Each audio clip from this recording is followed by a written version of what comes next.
Hi, I'm Chen-Yi.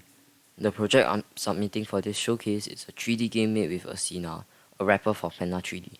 This game is an intense shooter, where you shoot down the blue orb enemies while avoiding their attacks. There are few game modes: easy, normal, hard, and endless. The endless game mode is a little special though.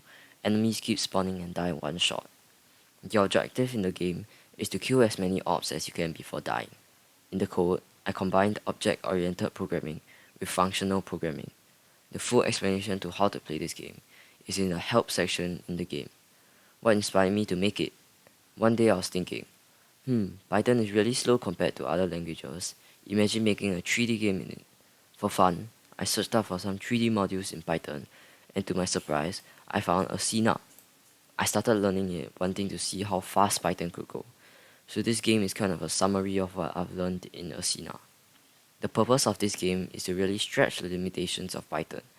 As you can see, there are many particle effects and bullets flying around in this game, and there's also a fair bit of raycasting done. I spent most of my time optimizing these. Of course, this isn't the most efficient code, but this is the best I could come up with. Let's finish the gameplay and I'll explain to you what else there is in the game.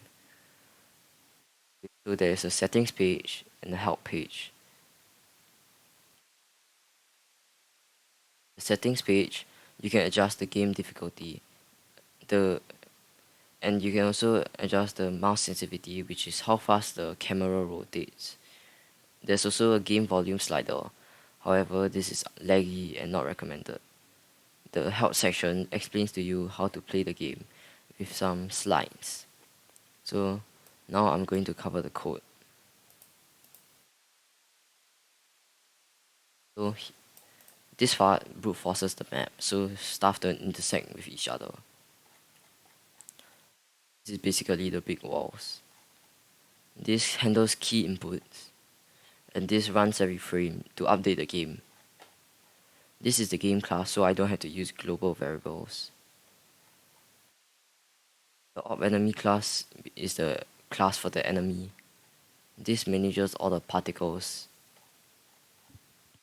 This is the attack that the enemy shoots. This is the attack that I shoot. And this player class controls the player. That's pretty much it. Thanks for listening.